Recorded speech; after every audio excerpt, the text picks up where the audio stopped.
اعوذ باللہ من الشیطان الرجیم بسم اللہ الرحمن الرحیم الحمد للہ الذی ہدانا لہذا وما كنا لنہتدی لولا ان ہدانا اللہ لقد جاءت رسل ربنا بالحق والصلاة والسلام علی اشرف الانبیاء والمرسلین سیدنا و نبینا و شفیع ذنوبنا و ہادینا ابی القاسم محمد وعلی اہل بیتہ الطیبین الطاہرین المعصومین المظلومین اما بعد فقد قال امام علی علیہ الصلاۃ افضل المعرفۃ معرفۃ الانسان نفسہ۔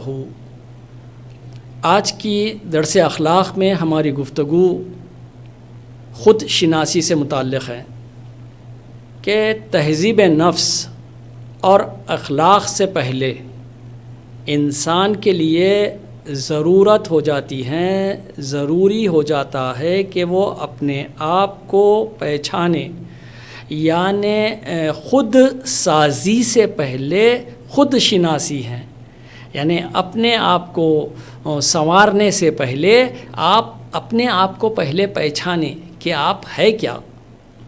جب تک انسان خود کو نہ پہچانے اپنے آپ کو وہ نہیں سدھار سکتا۔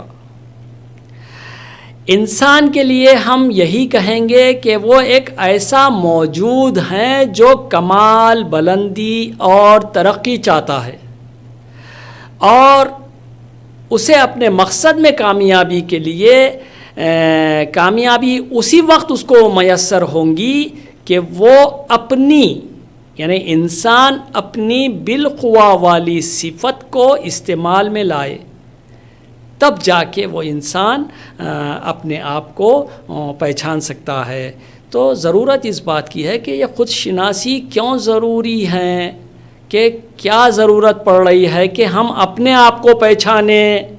جب تک انسان اپنے آپ کو نہ پہچانے اس کے لیے کیا ضروری ہے اور کیا ضروری نہیں ہے معلوم نہیں ہو سکتا۔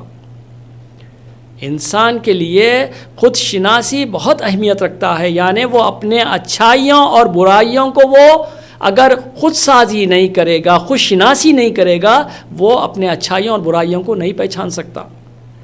تمام ادیان تمام آسمانی ادیان اور تمام بزرگان دین اور علماء اخلاق خود شناسی کے لیے یہی کہتے ہیں اور تاکید کرتے ہیں کہ انسان اپنے آپ کو پہچانے، یعنی اپنے آپ کو اگر انسان پہچاننا بھول جائے تو ایسا انسان خدا کو بھول بیٹھے گا۔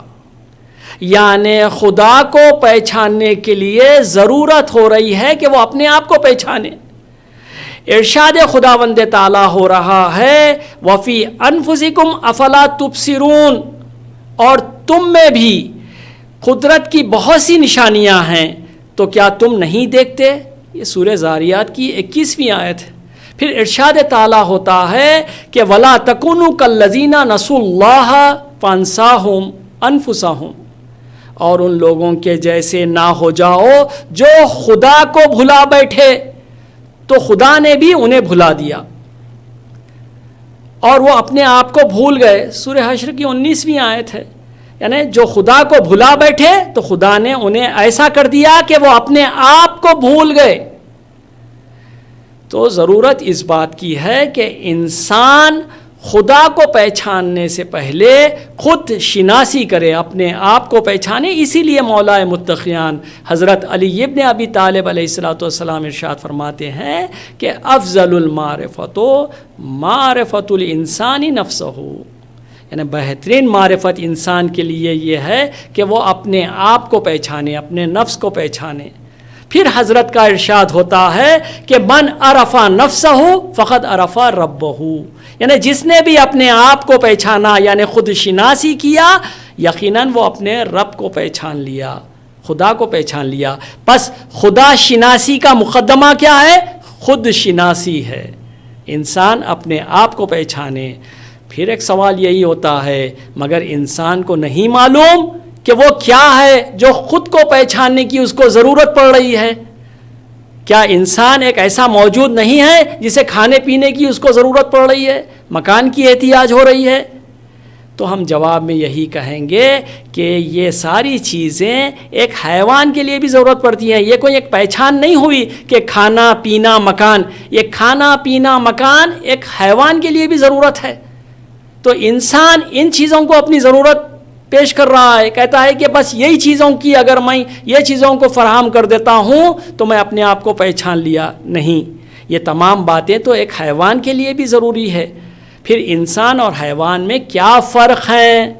انسان اور حیوان کے اندر میں فرق یہ ہے کہ انسان اپنی بہت ساری خوبیوں کو آپ کے جب ظاہر کرتا ہے تو وہ حیوان سے اپنے کو آپ کے جدا کر لیتا ہے. انسان تعلیم اور اخلاق کا سہارا لے کر ان خوبیوں کو ظاہر کرتا ہے جو انہی خوبیوں کے ساتھ وہ انسان انتہائی کمال یعنی کمال مطلق اللہ سے قرب، اللہ سے قریب ہو جاتا ہے، جو ایک حیوان کے لیے یہ مقصد نہیں ہے. حیوان کے لیے یہ نہیں کہا گیا کہ تو یہ کر تاکہ تو اللہ سے نزدیک ہو جائے. انسان کے لیے کہا گیا کہ دیکھو وہ اندرونی جو تمہارے میں خوبیاں ہیں، صفات ہے جو آپ کے مخفی ہے، اس کو عملی طور پر آپ کے مظاہرہ کریں. انسان سے ہم یہ پوچھیں کہ آپ کیا چاہتے ہیں تو وہ ترقی چاہتا ہے، وہ چاہتا ہے کہ میں اپنے شعبے میں سب سے آگے بڑھوں. انسان چند چیزوں میں اپنے کمال کو، اپنی ترقی کو، اپنی آپ کے پیش رفتی کو جو ہے وہ آپ کے ڈھونڈتا ہے. جیسے کہ بہت سارے انسان ہیں جو مال و دولت میں اپنے کمال کو تلاش کرتے ہیں. وہ کہتے ہیں کہ اگر مال و دولت اگر ہمارے ہاتھ آ جاتا ہے تو ہم سب سے اونچے ہیں، ہم کمال پر پہنچ چکے ہیں، ہم ایک اعلیٰ مرتبے پہ فائز ہو چکے ہیں. جبکہ یہ آپ کے بالکل غلط بات ہے. بعض ایسے لوگ ہیں جو اپنی اولاد پر، اپنے قوم و قبیلے پر فخر کرتے ہیں کہ کہتے ہیں کہ ہم بڑے قوم و قبیلے سے، ہم رائل فیملی سے ہمارا تعلق ہے، ہماری اولاد بہت ہیں، ہمارا خانوادہ، ہماری فیملی بڑی فیملی ہے.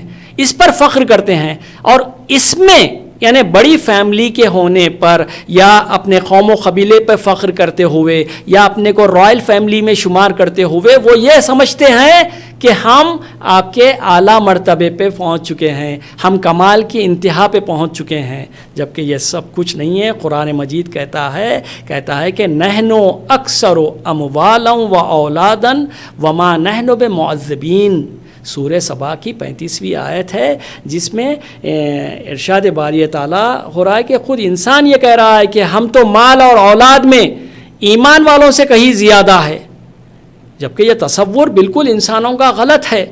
اور ہم آخرت میں ہم پر عذاب نہیں کیا جائے گا. کیوں؟ کیونکہ ہم ایک بڑے قوم و قبیلے سے تعلق رکھتے ہیں، ہمارا خاندان بڑا ہے، ہماری اولاد زیاد ہے. یہ تصور بالکل غلط ہے. اور اسی طرح سے ان لوگوں کا جواب خداوند عالم آپ کے سورہ تغابن کی 15ویں آیت میں دیتا ہے. کہتا ہے کہ انما اموالکم و اولادکم فتنہ. دیکھو تمہاری اولاد، تمہارا مال، یہ سب کچھ تمہارے لیے فتنہ ہے. فتنہ کا مطلب آزمائش ہے، تمہارے لیے امتحان ہے. تمہارا مال، تمہاری اولاد، یہ سب تمہارے لیے امتحان ہیں. البتہ اگر کسی کے پاس مال و دولت ہے تو وہ مال و دولت کا صحیح صرف، صحیح استعمال کرتے ہوئے وہ کمال تک پہنچ سکتا ہے. اگر وہ مال و دولت کا صحیح استعمال ہو، اسراف نہ ہو، آپ کے وہ مال کسی معصیت پہ خرچ نہ ہو بلکہ عبادتوں کے لیے خرچ ہو یا اچھائیوں کے لیے وہ مال و دولت اگر صرف ہوتی ہو. اور جیسے کہ مال و دولت ہے، اگر صحیح اولاد کی تربیت کے لیے وہ مال و دولت اگر استعمال ہو تو یہ کتنا بہتر ہے. بہت اچھا ہے کہ اپنی مال و دولت کو اپنی اولاد کی تربیت کے لیے آپ صرف کریں. لیکن آج کے زمانے میں، آج کا جو معاشرہ ہے جو آپ کے اخلاقیات سے جو ہے آپ کے دور ہیں، وہ یہی ہے کہ انسان یا خاندان ہے جو مال و دولت پہ اس کو اتنا غرور ہے، وہ مال و دولت کو اپنے معصیت میں یعنی اپنی اولاد کی تربیت پہ توجہ نہیں دے رہا ہے وہ، جبکہ بہترین ذریعہ تھا کہ وہ اپنی اولاد کی تربیت کے لیے اپنی مال و دولت کو صرف کرے. یا قوم و قبیلے پر جو فخر کرتے ہیں، افتخار کرتے ہیں، اگر اس کا بھی اگر وہ لوگ اگر صحیح استعمال کریں، اگر وہ صحیح قوم و قبیلے کو جو ہے آپ کے ایک عملی طور پر اگر لوگوں کی مدد کے لیے، آج مظلوموں کی حمایت کے لیے اگر وہ ہم قوم و قبیلے کو ہم آمادہ کرتے ہیں، تو ہم کہہ سکتے ہیں یہ قوم و قبیلہ آپ کے سبب بنے گا کمال پہ پہنچنے کے لیے.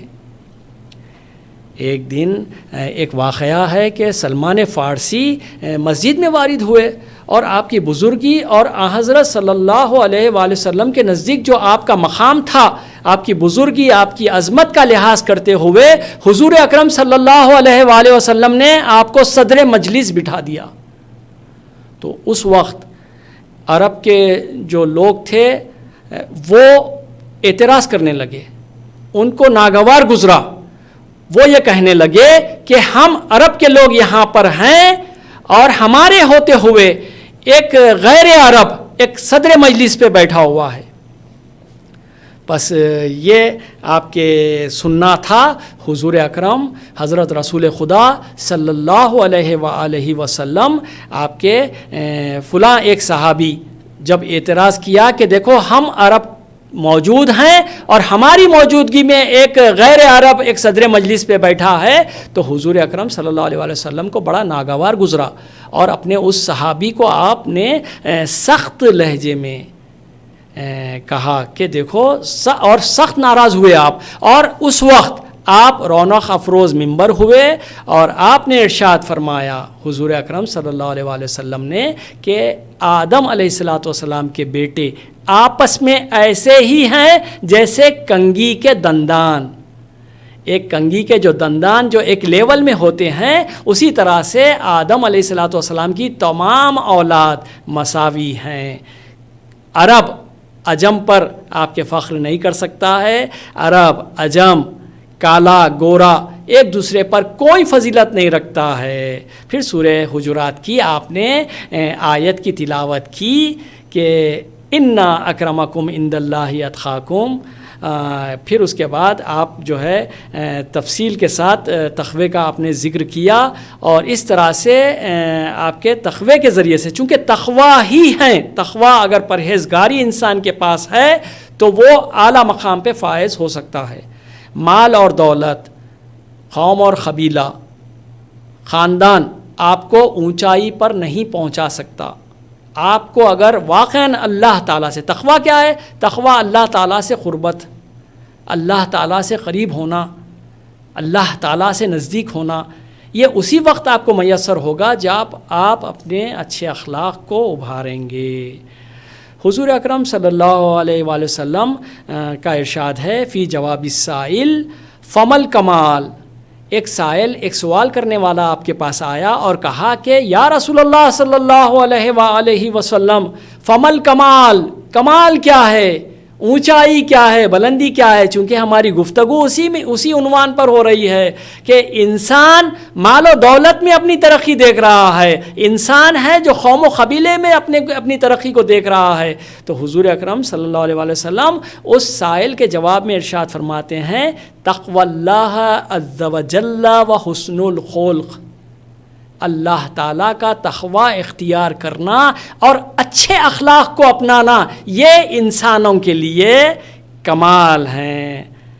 حضرت سے جب پوچھا گیا تو آپ نے یہی کہا کہ کمال کیا ہے؟ تو کمال یہ ہے کہ انسان اللہ تعالیٰ کا تقوی اختیار کرے، یعنی واجبات کی ادائیگی اور محرمات سے پرہیز، اور اسی کے ساتھ ساتھ اچھے اخلاق کو انسان اچھے اخلاق کا مظاہرہ کرتے ہوئے انسان کمال تک اپنے کو پہنچا سکتا ہے. بس نتیجہ ہم یہ نکالیں گے کہ آج کے اس معاشرے میں جو انسان یہ سمجھ رہا ہے کہ میرے پاس ہر طرح کی دولت ہے، ہر تمام وسائل میرے پاس موجود ہیں اور میں بہت ہی اعلیٰ مقام رکھتا ہوں، یا مثال کے طور پہ میں رائل فیملی سے میرا تعلق ہے، تو یہ سب آپ کے اس وقت کمال پر ہوں گے جب انسان کے پاس تقوی الہی ہو اور انسان کے پاس اچھے اخلاق ہو.